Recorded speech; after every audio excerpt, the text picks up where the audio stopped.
I'm Dr. Tara, and this is Hopeful Hints, a podcast where you'll receive quick, hopeful hints on all things women's health and infertility. Here, you will find education, inspiration, and most importantly, find peace and empowerment as you walk through the next steps in your healthcare journey. Welcome to Hopeful Hints. I am Dr. Tara, and today we're continuing our conversation on fertility. In the last week of April is always Infertility Awareness Week. We believe in Infertility Awareness Month. So we're going to do topics all week long. We're doubling up. You'll see on the podcast, we're talking about male factors, sperm, testosterone, as well as some other different topics on fertility. So we're going to talk today about fertility awareness and education and what I think everyone should know. You might be surprised at how basic this actually is, but how in our practice, I'd find it goes undiscussed, untalked about far too often. So again, just want to validate that 1 in 6 individuals and couples find themselves worldwide going through infertility. That number has changed from 1 in 8. And I am part of that statistic.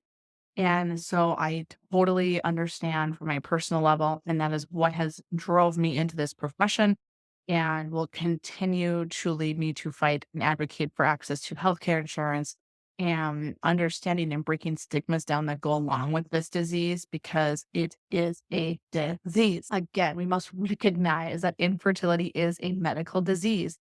And we have to understand the financial and emotional burdens that go along with it. I really shouldn't say we because hello, we understand that if we're in it, others need to understand that it's not, oh, I want to have a baby and it's not happening. There's financial burdens, there's emotional burdens, the mental health that goes along with it is significant.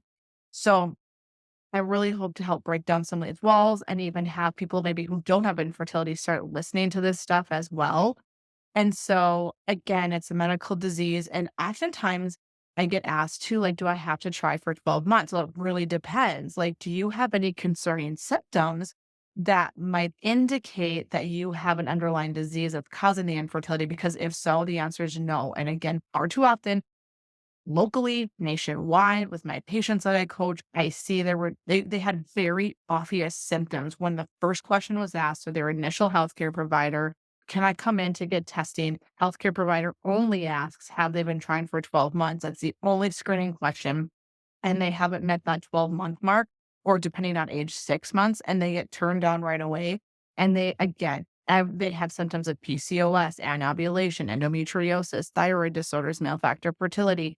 And this could have been caught earlier. So as a whole, providers, again, I feel like some of my episodes I'm doing are really like healthcare provider based, but I want to empower you, the patient, as well to understand if you get told no when something doesn't sit right or feel right, just find a different healthcare provider. Even if you have been going to this person for your yearly exams for so long, you can go back to them.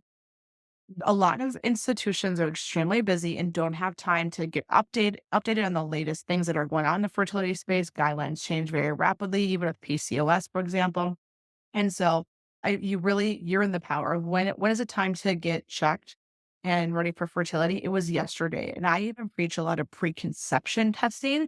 Like if you're about to get married, if you just got married, that's the time really when we should be doing fertility assessments on you. Because again, we're going to be looking for signs and symptoms and underlying things that might lead to, hey, we need to dial in on this and improve this level and go down this path before you're ready. And so, again, infertility is not a choice. It's not a lifestyle consequence or a matter of insufficient effort. It's a disease. There's a health condition underlying that needs addressing and a diagnosis and treatment. Just like any other disease, infertility spans and affects men and women equally, in my opinion. And we're always checking the male at the first appointment of checking the female. That's a question that's built in. And if there's anything off, anything like other than green on a home yo sperm test, we are checking things. Let's talk about the financial burden. So one of the most daunting aspects of infertility is the lack of coverage that many of you have. And if you have coverage, it maxes out. You have a lifetime amount. And it really puts the couple seeking treatment in a very hard decision. Like, do we sell this, refinance this, move? let alone there's religion aspects that go into things too, especially with IVF. And again, just having this out of pocket cost puts a big strain on it. I really want to encourage you to seek out grants and look for really unique ways. Work with, if you absolutely have to, work with a financial institution that understands that. There's companies out there that specifically work with financing fertility treatment. So just know that nowadays there are great options out there if you do absolutely have to go down that road to help make ends meet. The emotional mental impact, again, I will not say it enough. It does not get talked about, and that's for men and women. And so there's this huge burden, strain, tension. Maybe one feels this or wants to do this form of treatment, the other doesn't. And it leaves frustration, sadness, inadequacy. I've seen a lot of times too, the men feel very inadequate, especially if they feel helpless. They're black and white. They want to help us no matter what it is. The male naturally wants to be able to help. And when they can't, that's hard on them. And so studies have actually shown that individuals facing infertility may experience depression and anxiety at rates, are you ready for this? Comparable to those who are diagnosed with cancer. And so this has been studied to be just as mentally impactful as receiving the diagnosis of cancer. It's silent, and there's a lot of social like taboos and misconceptions and dumb comments that come along with it too. So why would you say anything and why would you share that? So this next part is for those that are not going through it and maybe you just want to hit send on it to somebody you know. But let's talk about support over advice. And when we start discussing fertility with others, we are met with people who I think are trying to offer support, and giving advice just becomes crude. Like it turns into this conversation that is more hurtful upon us. Going through infertility, it's unsolicited advice. However, if it is well intentioned, that's amazing, but it can really lead to feeling dismissed or judged to someone experiencing fertility. So, of course, the classic phrase is like, oh, just relax or get drunk. That's what worked for me. Or have you tried XYZ? Like individuals have tried A through Z, not just XYZ. So you can assure yourself that no matter what you're about to say to them, it's been tried. They've read about it. And it really minimizes that individual's plan and medical reality that this is a disease. So instead of instead of offering advice, just offer a listening ear, acknowledge them, ask, what can I do for you? Provide emotional support without judgment. Don't bring your own personal thoughts, beliefs, what you would or wouldn't do into it. It's about validating their feelings, letting them know they're not alone. You're going to be there for them, check in on them every now and then, and just keep that communication judgment free. So I'm all about fostering a supportive community. I also have a nonprofit supporting infertility in North Dakota and South Dakota called Everlasting Hope. And so I'm huge on fostering support groups, but really also educating the broader public about infertility.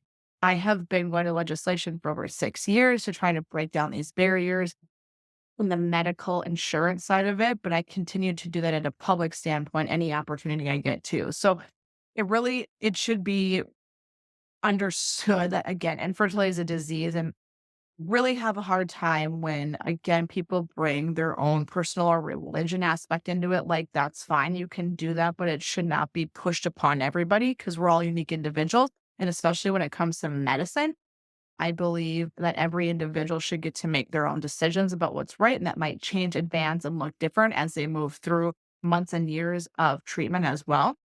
So really it's respecting the emotional journey of that individual. And healthcare providers also play a really critical role in early diagnosing, spotting signs of it, treatment, offering a path forward. It's not uncommon for me to have teen women in my office and they're like, will this impact my fertility? And I say, you know what?